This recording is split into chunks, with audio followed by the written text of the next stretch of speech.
Well, UFC 167. What a mess. An absolute mess. Let's get this show on the road. I'm not going to beat around the bush here. Cue the intro. Let's get this motherfucker started.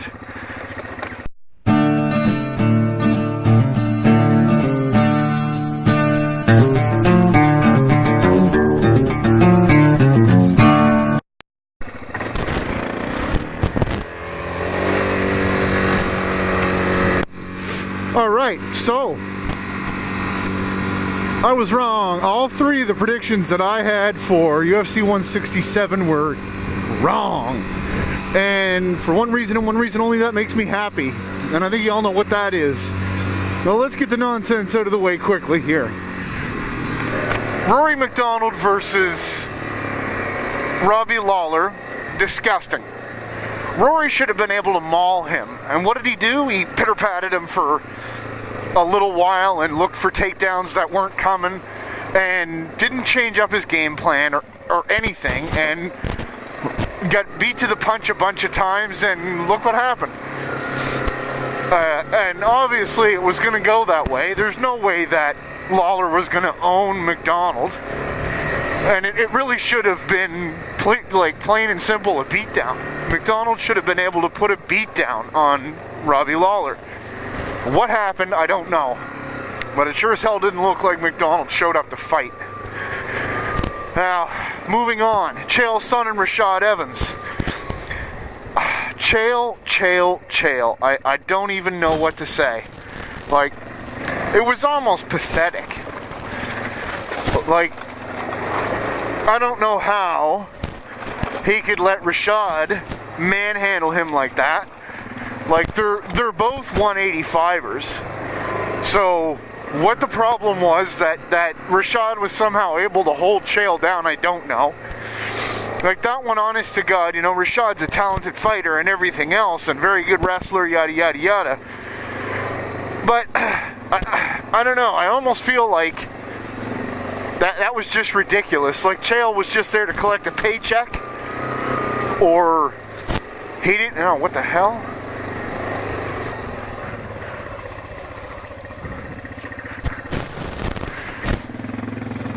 I don't know where that goes, but I'm not going there. He didn't show up to fight. Like, the two of them, Rory McDonald and Chael Sonnen, looked like they were just there to get a paycheck and go home. It was weird. Well, maybe that's just me thinking about it a couple days out now. The only fight I watched twice was GSP versus Hendricks. Now let's get right into that.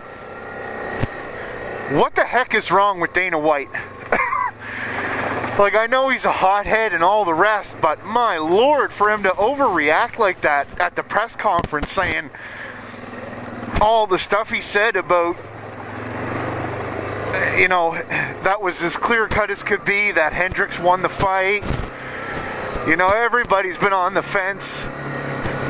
Did GSP win? Did Hendricks win? And, you know, I don't know.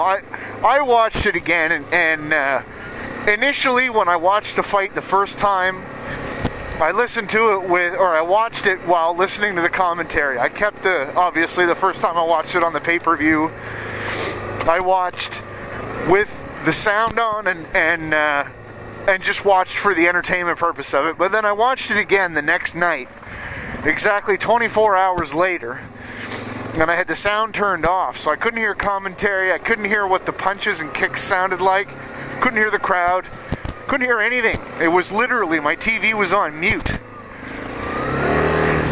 So,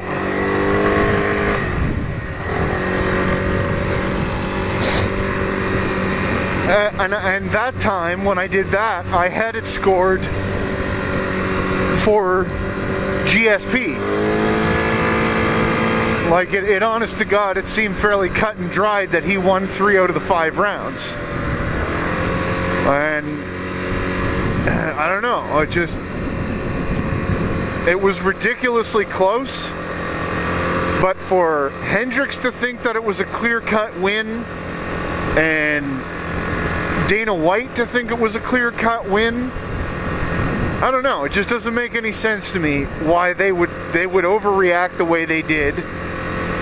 When it doesn't even matter where they are. Like Dana White was going on and on about how he's scared to come to Nevada because the Athletic Commission won't take control of the judging situation.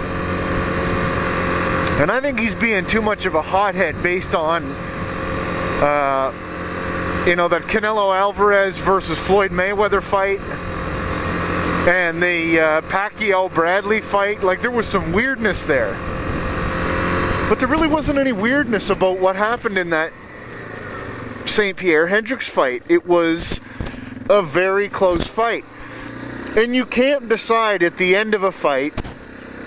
These guys slug it out for 25 minutes, and at the end of it all, you can't just be like, well, look at GSP's face and look at Hendricks' face. Who do you think won? Because that's not necessarily the story of the fight.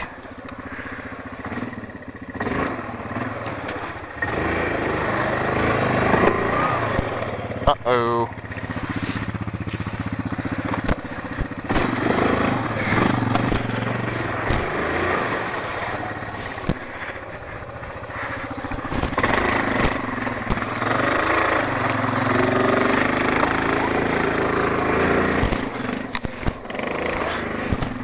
Yeah, let's not do that.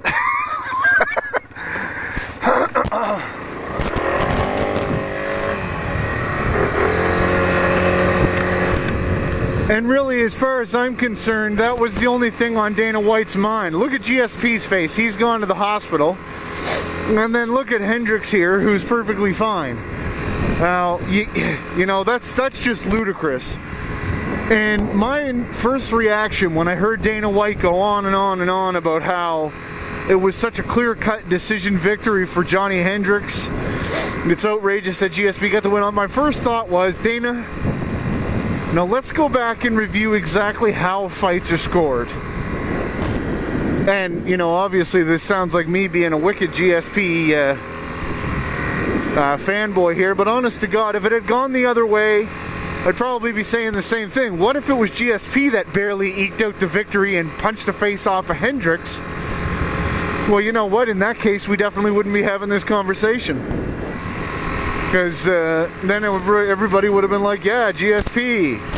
But, I don't know. It's just ridiculous. His last 3 or 4 fights, GSP has always come out of it with some nasty bumps and bruises, and you know, he looks battered, like his face just can't take it the way it used to. Or for that matter, maybe it never really used to be able to take it. I can't remember that far back, but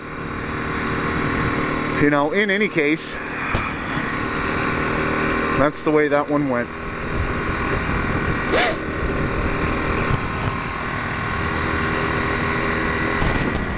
So, stay tuned.